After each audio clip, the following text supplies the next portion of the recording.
जो हमारी भाषा बुंदेलखंडी भोजपुरी, इसका हम विरोध नहीं करते। उनका सहारा बना था और आज जब उसको सम्मान मिल रहा है तो आप उसका विरोध कर रहे हैं।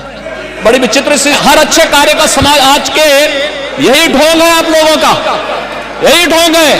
हर अच्छे कार्य का आप विरोध करेंगे, हर अच्छे कार्य का आप विरोध करेंगे। हर अच्छा कार्य जो प्रदेश के हित में है, देश के हित में है, आप उसका विरोध करेंगे। और मुझे करना चाहिए, अपने बच्चों को ये लोग पढ़ाएंगे इंग्लिश स्कूलों में, और दूसरे के बच्चे के लिए अगर वो सुविधा सरकार देना चाहते हो, कहते नहीं उर्दू पढ़ाओ इसको, यानी उसको मौलवी बनाना चाहते हैं, कठपुल्ला पर जोड़ते इसको ले जाना चाहते हैं। ये नहीं चल सकता। जो हमारी भाषा बुंदेलखंडी भोजपुरी, इसका हम विरोध नहीं करते, लेकिन अंग्रेजी का इस विधानसभा में प्रयोग करना यह न्यायोचित नहीं है। बड़े मुश्किल से अंग्रेजी यहाँ से हटाई गई थी और हमारी भाषा हिंदी घोषित की गई थी विधानसभा का। आप अंग्रेजी ला करके हिंदी को कमज़ोर करने का प्रयास हो रहा है, ये नहीं होना चाहिए। हिंदी को हटाने के लिए हम लोगों ने यातनाएं झेली हैं। दिल्ली तिहाड़ जेल में बंद रहे हैं, लखनऊ जेल में बंद रहे हैं, गोरखपुर के जेल में बंद रहे इस आंदोलन, इसलिए कि ये हिंदी अंग्रेजी यहाँ माध्यम न बने। और इसमें कितने लोग हैं, अगर अंग्रेजी करें तो उर्दू भी कर दीजिए। उर्दू क्यों नहीं करते? उर्दू भी तो भाषा है। उर्दू को नहीं करेंगे, अंग्रेजी करेंगे। अंग्रेजी का मैं व्यक्तिगत रूप से मेरा विरोध दर्ज कर लें, बहुमत है, आप पास कर लें। उसमें माननीय मुख्यमंत्री अध्यक्ष जी, उत्तर प्रदेश के विभिन्न बोलियों को, भोजपुरी, अवधी, ब्रज और बुंदेलखंडी को इस सदन में सम्मान मिल रहा है और हमारी सरकार तो इन सब के लिए एक एकेडमी का भी गठन, अलग अलग एकेडमी के गठन की कार्रवाई को भी आगे बढ़ा रही है। ये सभी हिंदी की उपभाषाएं हैं, यानी हिंदी की बेटियां हैं। भाषा की समृद्धि के आधार है और हमें इसका स्वागत करना चाहिए। ये सदन साहित्य केवल विशुद्ध साहित्यिक और व्याकरण से के विद्वानों की नहीं है, आम जन का प्रतिनिधित्व करने वाले माननीय सदस्य समाज के विभिन्न तबके से आए हैं। अंतिम पायदान पर बैठे हुए व्यक्ति की आवाज को भी इस सदन में मुखरता मिले,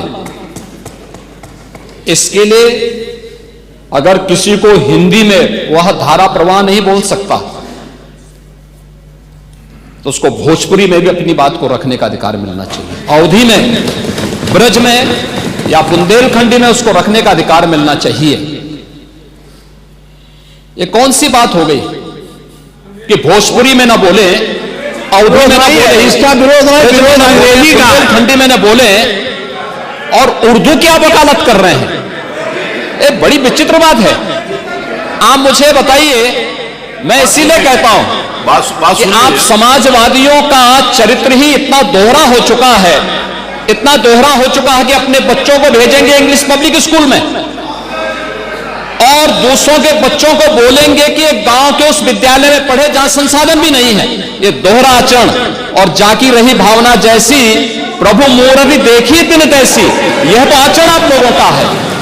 इसीलिए आपने कल भी भोजपुरी का विरोध किया, अवधी का विरोध किया, बुंदेलखंडी का विरोध किया और आप लोग अपने दैनिक जागरण में, दैनिक जीवन में इस प्रकार के आचरण के आदी हो चुके हैं। और इसलिए अध्यक्ष जी, इसका अभिनंदन हम लोग करते हैं और इन बोलियों को सम्मान मिलना चाहिए। इनके संरक्षण के लिए ही हमारी सरकार भोजपुरी एकेडमी का गठन कर रही है, अवधी एकेडमी का गठन कर रही है संत तुलसीदास जी के नाम पर। इसी के आधार पर ब्रज भाषा इतनी समृद्ध भाषा है। सूरदास जी ने अपनी सभी रचनाएं उसी भाषा में दी हैं। संत तुलसीदास जी ने अपनी कालजयी रचना रामचरितमानस, जो इस सदन में ही नहीं, उत्तर भारत के अंदर और भारत से प्रवासी हुए जितने भी ऐसे लोग हैं जो मॉरिशस में या दुनिया के फिजी में या दुनिया के किसी देश में गए, उनके संकट काल में रामचरितमानस ही तुलसीदास जी का अवधी भाषा में रचा गया रामचरितमानस ही उनका सहारा बना था। और आज जब उसको सम्मान मिल रहा है तो आप उसका विरोध कर रहे हैं। बड़ी विचित्र सी स्थिति है। आप हर अच्छे कार्य का समाज, आज के यही ढोंग है आप लोगों का, यही ढोंग है। हर अच्छे कार्य का आप विरोध करेंगे, हर अच्छे कार्य का आप विरोध करेंगे। हर अच्छा कार्य जो प्रदेश के हित में है, देश के हित में है, आप उसका विरोध करेंगे। और मुझे लगता है इस प्रकार के विरोध की निंदा होनी चाहिए और हम इसका समर्थन करते हैं जो उत्तर प्रदेश की बोलियों को सम्मान मिल रहा है।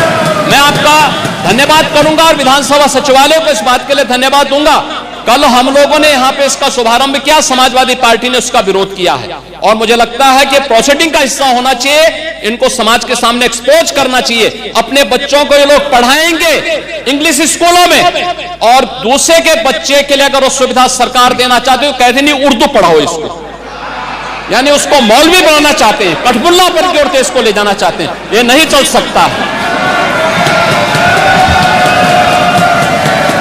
उर्दू भी इस प्रदेश की बोली है, तो उर्दू में क्यों नहीं यहाँ विधानसभा में किया जाए? उर्दू भी उत्तर प्रदेश में बड़ी संख्या में बोली जाती है, तो उर्दू को मेरा केवल विरोध अंग्रेजी का, क्योंकि अंग्रेजी से अंग्रेजी कौन गांव में जानता है? यहाँ बोला जाएगा तो अंग्रेजी में कौन समझेगा? कितने लोग हैं? इसलिए इस विधानसभा को कुलीन तंत्र की विधानसभा न बनाइए, यही मेरा अनुरोध। इसमें मैं माननीय मुख्यमंत्री जी ने पूरा विषय रख दिया है, अब उसमें कुछ कहने की गुंजाइश नहीं है। जिस समय देखिए बहुत सारे समय पर बहुत, एक मिनट प्लीज, नहीं आपको अलाउड नहीं है प्लीज। बहुत सारे अवसर के ऊपर हमारे माननीय प्रतिपक्ष के नेताओं ने भी कहा कि बेसिक के शिक्षा के ऊपर भी अंग्रेजी स्कूल खोलो। आपने डिमांड करी और सरकार कर रही है उस बारे में भी काम, मेरे कर रही है, बहुत बार किया, सारे प्रश्न आए विधानसभा में, मैं आपको बता सकता हूं वहां पर। दूसरा ये है, माननीय नेता प्रतिपक्ष, आपने जब AIPOC कराया था यहां पर, तो क्या अंग्रेजी में ट्रांसलेशन उनको नहीं सुनाया? माननीय अध्यक्ष जी, आपने भी सुनाया था। माननीय अध्यक्ष जी, देखिए जो विषय यहाँ सदन के सामने आया है, बहुत से हमारे माननीय सदस्य बहुत फॉर्मल लैंग्वेज में अपनी बात नहीं कह सकते। वो अपनी घर की बोली चाली में जिस तरीके से बोलते हैं उसी तरीके से यहाँ भी अपनी बात करना चाहते हैं। तो एक ये सुविधा दी गई है, ये सुविधा इसलिए दी गई कि अपनी घर में जिस तरीके से बातचीत आप करते हो, चाहे अवधी हो, चाहे बुंदेलखंडी हो, और चाहे पूर्वी हो, चाहे ब्रजभाषा हो, उसी तरह से आप अपनी भाषा यहाँ बोलिए और जिसको जिसमें चाहेगा वो उसमें सुन लेगा। इसमें व्याख्या की पूरी, एक मिनट, पूरी बात आ जाए तो उसके बाद बोल लीजिएगा। उसमें व्याख्या की पूरी सुविधा है, जबरदस्ती मत बोलिए। आप जिस भाषा में चाहे, अगर जिस भाषा में चाहे सुन सकते हैं। रही बात अंग्रेजी की, एक मिनट, अंग्रेजी की बात रही, देखिए अंग्रेजी भाषा का ज्ञान होना बुरा नहीं है, हम अंग्रेजी भाषा थोप नहीं रहे हैं, ये कॉन्सेप्ट गलत है। अंग्रेजी भाषा को थोपा नहीं जा रहा। यहाँ के लोग अगर अपनी बात को हिंदी में बोले और कोई सदर्न इंडिया का कोई व्यक्ति यहाँ की कार्रवाई सुनना चाहेगा तो उसको वो अंग्रेजी में सुनाई पड़ेगी बात। ये हमारी संस्कृति का विस्तार है, हमारी विधानसभा का विस्तार है और विधानसभा का सम्मान बढ़ता है, इसमें कम नहीं होता। आज तक सुप्रीम कोर्ट की भाषा आज अंग्रेजी, हम वकालत नहीं करते, हम उसके पक्षधर हैं कि अगर हिंदी में हो जाए, लेकिन अंग्रेजी का ज्ञान हमारे लिए आवश्यक है। दुनिया में जितनी भाषाओं का ज्ञान हमारे लोगों को होता है, वो उन लोगों का सम्मान ज्यादा होता है। अगर हम किसी विदेशी भाषा का ज्ञान रखते हैं, इसमें गलत कुछ भी नहीं है। और आज के जो चलन है, यहाँ पर जितने लोग बैठे हैं, जरा देख रहे हैं अपने अपने बच्चों को कि किस किस स्कूल में जाते हैं पढ़ने, किस किस स्कूल पढ़ने जाते हैं। क्या अंग्रेजी भाषा का ज्ञान आवश्यक नहीं है? अंग्रेजी भाषा को हम थोप नहीं रहे हैं, हम तो एक सुविधा दे रहे हैं कि अगर सुविधा दे रहे हैं ये कि अगर कोई व्यक्ति यहाँ पर कोई माननीय एक सदस्य आए, वो बेहतर तरीके से अपनी बात अंग्रेजी में कह सकता है, जिसका मीडियम इंग्लिश रहा है, तो वो अपनी बात कहे, हम हिंदी में सुनेंगे उसे। तो क्या हर्ज क्या उसमें? इसमें हर्ज नहीं होना चाहिए। थोपना अलग बात है।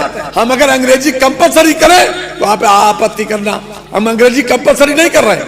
हम तो केवल एक सुविधा बना रहे हैं। और इस विधानसभा का देश और दुनिया में अगर लोग बैठे हुए इंग्लैंड में, अमेरिका में, अगर वो चाहेंगे, उनको हिंदी नहीं आती, वो चाहेंगे तो यहाँ की भाषा में, अपनी भाषा उसमें अंग्रेजी में सुन सकते हैं। तो ये एक सुविधा दी जा रही है, इसलिए आपको विरोध नहीं करना चाहिए। माननीय माता प्रसाद जी, कल जिस तरह में आपने, क्षमा करिएगा, हमको आपका विरोध का एंगल है, और नहीं तो आप पूर्वी भाषा का बात हो आप विरोध करो, ऐसा आप कभी नहीं करते। एंगल विरोध का है, क्योंकि आपकी दृष्टि विरोधी है, एक दृष्टि विरोधी बन गई कि हमें विरोध करना है।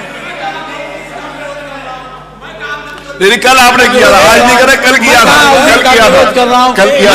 मैं केवल और केवल जो अंग्रेजी आप इस विधानसभा पर थोपने जा रहे हैं उसका विरोध कर रहा हूं। कोई थोपने नहीं जा रहे हैं, थोपने नहीं जा रहे हैं, एक सुविधा बढ़ाई जा रही है। आज भी सुप्रीम कोर्ट में आज भी बहस इंग्लिश में ही होती है।